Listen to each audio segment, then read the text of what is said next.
वाहिगुरु जी का खालसा वाहिगुरु जी की फतेह। सत श्री अकाल। नमोधाय जमुन निवासी साथियों, अस्सलाम वालेकुम साथियों। वॉइस ऑफ मानवता न्यूज चैनल पर आप सभी का स्वागत है। मैं मेघराज सिंह अमेरिका से। साथियों, आप सभी जानते हैं कि हम उठाते हैं गरीबों की आवाज़, मजलूमों की आवाज़, जिनकी कोई आवाज़ नहीं उठाता उसकी वॉइस ऑफ मानवता उठाता है। और वॉइस ऑफ मानवता हमेशा सच्ची बात करता है, सच्चे लोगों के साथ बात करता है। और गुरु नानक साहब का फरमान है कि सच की वाणी नानक आखे, सच सुनाई से सच की बेला, कि जिस वक्त का सच है उस वक्त सच बोल देना चाहिए, चाहे कोई उसको माने या ना माने अलग बात है। आप सभी जानते हैं कि बामसेव के दो टुकड़े हो गए हैं और बाम भीम आर्मी के भी दो टुकड़े हो चुके हैं। तो इस मसले पर वॉइस ऑफ मानवता का बामसेव के लिए और भीम आर्मी के लिए क्या संदेश है, इस पर हम बात करेंगे कि वॉइस ऑफ मानवता ने क्या संदेश दिया बामसेव को और भीम आर्मी को। क्योंकि हम थोड़ी बात बताना चाहते हैं इसमें। सबसे पहले कि हम जो है 2000 जो बामसेव के जो संगठन के बाबन मेश्राम थे उस वक्त लीडर, जो 2016 की बात कर रहा हूँ, तो हमने इनसे मुलाकात की थी। हमारी जो बात हुई थी इसमें 2016 में जो अब जब जिस टाइम ये इंग्लैंड में आए थे उस टाइम पे इनके साथ में श्रीकांत छितना भी थे। तो श्रीकांत जी को पता है अच्छी तरह से, हमने उन्होंने बात कराई थी हमारी बाबन मेश्राम से। तो उस वक्त हमने 2-3 बातें बोली थी उनको भी याद है, बाबन मेश्राम को बात याद है। इस बात जो हमने बोली थी उनको, हमने कहा था कि हमारा सच्चाई और ईमानदारी का मार्ग है, हम सच्चाई ईमानदारी के मार्ग पर चलते रहेंगे। तो उन्होंने ये बोला था कि हम भी सच्चाई के मार्ग के जो है चलते हैं, सच्चाई के मार्ग पर चल रहे हैं। दूसरी बात है कि उन्होंने इस भाषण में बोली थी कहीं पर, उन्होंने कहा था कि जो संत रविदास जी हैं उनका जो जो डॉक्टर अम्बेडकर हैं उनके अंदर उनका रूप नजर आता है, संत रविदास जी का उनके अंदर। तो हमने एक बात उनको बोली थी बाबन मेश्राम को, कि आपने जो बात बोली थी कि संत रविदास जी उसके अंदर नजर आते हैं, डॉक्टर अम्बेडकर के अंदर नजर आते हैं, और आपके अंदर हमें डॉक्टर अम्बेडकर नजर आते हैं। और ये बात हमने बोली थी उस वक्त 2016 में। और 2016 में हमारी दोस्ती हुई और 2018 तक हमने इनका साथ दिया। और हमारे कम से कम भी 5 लाख हमारे का खर्चा आया, 5 लाख रुपए का। और 50 लाख रुपए हमारे सुखविंदर सिंह दोस्त हैं, रेडियो वॉइस ऑफ खालसा चलाते थे पहले, फिर वॉइस ऑफ खालसा टीवी चला, उसके मालिक हैं, उसके ऑनर हैं। उनके 50 लाख का कम से कम खर्चा आया। हमें 2 सालों का खर्चा करने के बाद में क्या मिला? कहते हैं कि मेघराज सिंह कौन है और सुखविंदर सिंह कौन है। तो ये हमें बामसेव से एक रिजल्ट मिला, बल्कि हमें पता लग गया था इसके बारे में कि ये होने वाला है। हमें किसी ने पहले से ही बता दिया था कि जब तक आप पैसे की हेल्प करते रहेंगे तब तक बामसेव में आपका चलता रहेगा, ऐसा था। तो हमने तो एक ने कहा भी था हमें कि ये जो है 2 साल इनकी दोस्ती रहेगी, 2 साल के बाद टूट जाएगी। तो हमने स्पेशल उनको कहा भी था भाई आपकी भविष्यवाणी पूरी हो गई। इतनी कहानी बताने के पीछे हमारा मकसद ये है कि हम ऐसे नहीं इनके साथ में हमने पैसे खर्च किए, संगठन के लिए खर्च किए थे, ना कि किसी आम आदमी के लिए। जब संगठन बिगड़ता डोलता नजर आया तो वॉइस ऑफ मानवता का फर्ज है कि वो अपना फर्ज निभाए। तो जो अभी बाबन मेश्राम जो है, जो अभी जो चल रहा है इनमें आपस में जो कड़क मतलब एक दूसरे को धमकियाँ दे रहे हैं, एक दूसरे के खिलाफ बोल रहे हैं, ये हरकतें बिल्कुल बंद होनी चाहिए। ये लोगों के हक में नहीं है। और जो दूसरे जो मतलब जो लोग संगठन को समर्थन कर रहे हैं, जो लोग संगठन किसी के बाप का नहीं होता। बाबन मेश्राम ने एक बात बोली थी उसमें कि संगठन ही बाबन मेश्राम है और बाबन मेश्राम ही संगठन है, संगठन किसी के बाप का नहीं होता। ये पैसे से संगठन लोगों की पब्लिक की शक्ति से चलता है, पैसे से चलता है। अगर उन्होंने 40 साल संगठन को दिए, 50 साल दिए, तो पब्लिक का कितना पैसा उसमें लगा हुआ। तो हम ये नहीं कह रहे कि कौन इसमें से बिका, कौन खरीदा, कौन क्या है, लेकिन जो एक दूसरे को धमकी देने की हरकत है ये बंद होनी चाहिए। क्योंकि इससे पब्लिक का जो है मनोबल टूटता है और मनोबल मूर्ख आदमी गिराते हैं और असली आदमी जो है मनोबल को उठाते हैं। अभी हम भीम आर्मी के बारे में बात करेंगे। अभी मैं इनके बारे में थोड़ा ब्रीफ में दे रहा हूँ क्योंकि पता होना चाहिए कि हमने इनके साथ में दोस्ती कहाँ तक थी। इनके साथ में भीम आर्मी के जो चंद्रशेखर भाई, जो चंद्रशेखर रावण बोलते हैं इनको, रावण की जो मुलाकात हमारी हुई थी 2016 में। 2016 में इनसे बात हुई थी, 2016 में इनकी तकरीबन इनसे बात हुई थी। तो उस वक्त भीम आर्मी को मेरे ख्याल से बहुत कम लोग जानते होंगे। तो जिस वक्त हमने इनका इंटरव्यू करा था रेडियो वॉइस ऑफ खालसा पर।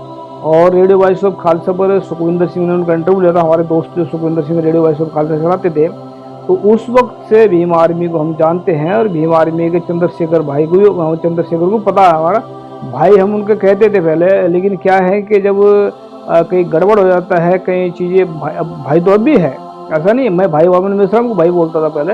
लेकिन क्या है ना कि जब हरकतें ऐसी करते हैं तो थोड़ा थोड़ा आदमी को लगता है कि ये भाई बनने के लायक तो पता नहीं है, नहीं है। लेकिन क्या है कि चंद्रशेखर से जो वॉइस ऑफ मानवता न्यूज़ चैनल पर जिसमें हम बैठ के बात कर रहे हैं, ये भी चंद्रशेखर के हाथों ही हमने रिलीज कराया था 2019 में, उनको अच्छी तरह याद है।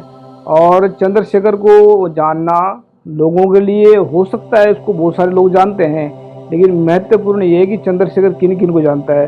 चंद्रशेखर को अच्छी तरह पता है कि मेघराज सिंह कौन है, और वामन मिश्राम को भी पता है कि मेघराज सिंह का नाम उनके उनको भूल नहीं सकते ज़िंदगी में, ऐसा नहीं है कि भूल जाएंगे। इनको पता। तो मैं इनको भी कहना चाहता हूँ चंद्रशेखर को, जो अभी जो इनका जो लीडर बने हैं, जो अध्यक्ष बनाए हैं, कमल वालिया जी बैठे थे वहाँ पर। कमल वालिया ने घोषित किया है कि मंजीत नौटियाल को राष्ट्रीय अध्यक्ष बनाया जाता है। अब मंजीत ने जो बोला है वहाँ पर, मंजीत नौटियाल ने जो बोला, वो बोला तो अच्छा बोला है। तो हो सकता है शायद इनमें बीच में कुछ कमियां आ गई हों, जिसकी वजह से संगठन टूटा और जिसकी वजह से ये चंद्रशेखर को पीछे हटाया गया। या जो है, ऐसा नहीं कि भीम आर्मी पहले, ये पहले भी टूटी है, एक बार पहले भीमसेना बनी है, अब भीम आर्मी टूटी है या क्या हुआ। लेकिन मैं इतना कहना चाहता हूँ, अगर इनमें आपस में कोई लड़ाई है, तो अगर इनमें कुछ आपस में हुआ होगा कुछ, तो आपस में बैठ के बात करें। दूसरी बात, अगर अलग अलग चल भी रहे हैं, तो अलग अलग अगर चल रहे हैं तो मानवतावादी काम करें, मानवतावादी जो काम करना है वो असली काम करें, ताकि लोगों को मनोबल गिराने का काम न करें। और हम इनको हदायत भी देते हैं कि जो भी ये नए लीडर बने हैं, मंजीत नौटियाल, इनको भी कहते हैं कि बहुजन जो है, जितने भी मतलब ये काम कर रहे हैं, बहुजनों के हक में करें और इसके खिलाफ जाएंगे। तो मैं कहना चाहता हूँ कि जो भी गलत करेगा, नतीजा उसका गलत जरूर आएगा, इतना ध्यान रखना। बिकावा कौन है, कौन पुराने लीडर बिके, नए बिके, तो वक्त आने वो बताएगा। लेकिन जो बिका उसका रिजल्ट बहुत भयंकर आएगा, क्योंकि पब्लिक कभी माफ़ नहीं करती। याद रखना, एक करप्ट लीडर है वो जो है करोड़ों लोगों के साथ धोखा करता है, एक अच्छा लीडर है वो करोड़ों लोगों के साथ वफादारी करता है। तो अच्छे लीडर और सच्चे लीडर के हम बारे में बताना चाहते हैं। हमने कुछ लिखा है कि अच्छा लीडर और इनकी जो झूठा लीडर जो होता है और सच्चा लीडर की मानसिक दशा कैसी होती है। अगर एक लीडर ना बिके ना झुके, वह करोड़ों लोगों के मनोबल को कायम रखता है। अगर एक लीडर जो बिक भी जाए, रुक भी जाए, और वह करोड़ों लोगों का मनोबल गिरा देता है। मतलब हम यहाँ पर झूठे और मक्कार लीडरों का भी जिक्र कर रहे हैं और सच्चे और ईमानदार लोगों का भी जिक्र कर रहे हैं। तो एक लाइन में उनका सच्चे ईमानदार का, एक दूसरी लाइन में उसका झूठे बेईमान का। एक सच्चा और ईमानदार लीडर अपनी जान पर खेलकर भी नहीं बिकता, वह करोड़ों लोगों का विश्वास पात्र बन जाता है। एक मक्कार लीडर अपने जमीर को बेचकर करोड़ों लोगों को साथ विश्वासघात करता है। सच्चे लीडर दो क्या 100 भी एक साथ रह सकते हैं, यानी कि सच्चे लीडर 2 क्या 100 भी एक साथ रह सकते हैं। झूठे लीडर 100 क्या 2 भी एक साथ नहीं रह सकते। सच्चे लीडर 100 क्या 1000 भी, 1000 लीडर भी साथ मिलकर चल सकते हैं। झूठे लीडर 1000 क्या 2 लीडर भी एक साथ मिलकर नहीं चल सकते। सच्चे लीडर अपने मिशन को एक साथ मिलकर अपनी मंजिल तक पहुंचाएंगे, झूठे लीडर मिशन को खत्म करके अलग अलग बढ़ जाएंगे। सच्चे लीडर महापुरुषों का इतिहास सुनाकर लोगों को मिशन को आगे बढ़ाएंगे, और झूठे लीडर अब महापुरुषों का इतिहास सुनाकर लोगों को लूट लूट कर खाएंगे। सच्चे लीडर के अंदर सच्चाई, ईमानदारी, सब्र, संतोष, सहनशीलता और सदाचारी होगी। झूठे लीडरों के अंदर बेईमानी, छल कपट, लालच, नफरत और दुराचारी होगी। सच्चे लीडर अपनी कौम को, अपने देश को कामयाब बनाने के लिए मिशन को चलाएंगे। झूठे लीडर अपने घर को, अपने रिश्तेदारों को कामयाब करने के लिए और अपने स्वार्थ को पूरा करने के लिए मिशन चलाएंगे। सच्चे लीडर ना झुकेंगे ना बिकेंगे ना रुकेंगे, वह हर वक्त मिशन को चलाते ही रहेंगे। झूठे लीडर बिकेंगे भी, रुकेंगे भी, झुकेंगे भी, हर वक्त दुश्मनों के आगे माथा टेकते रहेंगे। सच्चे लीडरों को लोग जीते जी भी और मरने के बाद भी फूलों की माला पहनाते हैं। झूठे लीडरों को लोग जीते जी और मरने के बाद भी जूतों की माला पहनाते हैं। सच्चे लीडर सच्चाई के से मिशन चलाकर दुनिया के अंदर एक इतिहास बना देते हैं। झूठे लीडर अपनी कौम को बेचकर, अपने आप को बेचकर अपने माथे पर बदनामी का दाग लगा देते हैं। सच्चे लीडरों को दुनिया के अंदर धरती से लेकर आसमान तक नाम चमक जाता है। झूठे लीडरों का दुनिया के अंदर शमशान घाट और कब्रिस्तान में नाम सीमित रह जाता है। झूठे लीडर भी अगर सच को अपनाएंगे, वह भी सुधर जाएंगे, फिर वह भी दुनिया में इतिहास बना पाएंगे। जैसे सच्चे लीडरों का नाम चमका है आसमान तक, वैसे ही झूठे लीडर भी अब आसमान तक नाम चमका पाएंगे अगर सचमुच उसमें सच्चाई अपना ले। तो जो है मूल निवासी अगर राज कायम करना चाहते हैं, मूल निवासी अगर राज कायम भी करना चाहते हैं और इसमें संघर्ष को भी कायम करना चाहते हैं, तो इसमें हमने शायरी वो लिखी है। अगर समझदार, अभी लीडरों के ऊपर बात कर रहे हैं कि लीडर मतलब जो चल रहे हैं ना, मतलब क्या है कि समझदार लीडरों का क्या, समझदार जो लीडर होते हैं उनका क्या पहचान है और मूर्ख जो लीडर होते हैं उनकी क्या पहचान है। अगर समझदार और महान लीडर होंगे तो वह अपनी कौम को गुलामी से आज़ाद कराएंगे, देश को भी आज़ाद कराएंगे। अगर नासमझ और महामूर्ख लीडर होंगे तो वह अपनी कौम को भी गुलाम बनाएंगे और खुद भी लड़ लड़ कर मर जाएंगे। सच्चे और ईमानदार इंसान ही जिंदे इंसान के समान होते हैं। झूठे और बेईमान इंसान ही मुर्दे के समान होते हैं। तो सच्चे इंसान की ज़िंदगी में सच इंसान की ज़िंदगी में बहुत ही ज़्यादा महत्वपूर्ण होता है। स्वच्छ और ईमानदारी से इंसान की ज़मीर जिंदा रहती है। झूठ और बेईमानी से इंसान की ज़मीर मर जाती है। जिनकी ज़मीर जिंदा हो वही जिंदा इंसान होते हैं, जिनकी ज़मीर मर गई हो वह मुर्दे इंसान होते हैं, मुर्दे के समान होते हैं। सच्चे और ईमानदार इंसान ही महापुरुषों की बातों को 100% समझ सकते हैं। सच्चे और ईमानदार इंसान ही सही और गलत की पहचान कर सकते हैं। सच्चे और ईमानदार इंसान ही शिक्षित बन सकते हैं। सच्चे और ईमानदार इंसान ही संगठित रह सकते हैं। बाबा साहब ने हुक्म जो दिया था वो 3 उदाहरण दिए थे कि शिक्षित बनो, संगठित रहो, संघर्ष करो। तो ये सच्चे इंसान ही रह सकते हैं। अगर सोचे कोई बेईमानी भी करता रहे और शिक्षित भी बने, ऐसा नहीं होता है। सच्चा इंसान ही शिक्षित बन सकता है। सच्चे और ईमानदार इंसान ही संगठित रह सकते हैं। सच्चे और ईमानदार इंसान ही अपने मिशन को संघर्ष कर सकते हैं। सच्चे और ईमानदार इंसान ही अपने मिशन को पूरा कर सकते हैं। सच्चे और ईमानदार इंसान ही भारत को सोने की चिड़िया क्या सोने का बाज बनाएंगे। सच्चे और ईमानदार इंसान ही सच्चाई का राज कायम करके भारत के धरती से झूठ को मिटाएंगे। सच्चे और ईमानदार इंसान ही मिलकर महापुरुषों की कृपा से भारत को विश्व गुरु बनाएंगे। सच्चे और ईमानदार इंसान ही सच्चाई के दम पर भारत को सदियों सदियों तक राज कायम करने के लायक बनाएंगे। तो साथियों, ये हमने जो बातें रखी हैं वो सारी इसमें आप सभी को साथ समझ में आ गई होंगी। और जो है एक लाइन हम बोल देते हैं लास्ट में इसमें, जिसके अंदर सच, ईमानदारी, सब्र, संतोष, सहनशीलता, समानता होगी, वही सच्चा लीडर बन सकता है। सच्चा लीडर ही अपने देश को, अपने इलाके को, अपनी कौम को गुलामी से आज़ाद करा सकता है। तो नोट में हमने लिखा है इसमें कि जो इंसान सच्चा और ईमानदार होगा वह मर्द का बच्चा होगा। याद रखें, मर्द का बच्चा वही हो सकता है जो सच्चा होता है, वरना झूठा क्या होगा, वह अपने मिशन को कामयाब करके दिखाएगा। और जो इंसान झूठा, बेईमान, लालची होगा वह जानवर का बच्चा कह सकते हैं उसको, दूसरी भाषा में नहीं कहेंगे हम।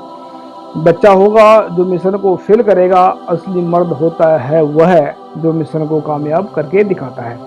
तो अभी आने वाला वक्त बताएगा कि कौन असली है, कौन नकली है और कौन बिका हुआ, कौन नहीं बिका हुआ। तो हम इतना कहना चाहते हैं, किसी के बाप का अकेले का संगठन नहीं होता। कोई भी लीडर हो, कैसा भी लीडर हो, लीडर जो है पब्लिक का लीडर बनता है, पब्लिक के पैसे से मिशन चलता है, पब्लिक की इसमें जान लगी होती है, पब्लिक का जो इसमें कीमती समय लगा होता है, पब्लिक का पैसा लगा होता है, पब्लिक का दिमाग लगा होता है। अगर एक लीडर बिक जाए तो करोड़ों लोगों के साथ में धोखा होता है। अगर एक लीडर जो है सही काम करे तो वो जो है, एक लीडर ना बिके तो वो करोड़ों लोगों को फ़ायदा पहुंचाता है।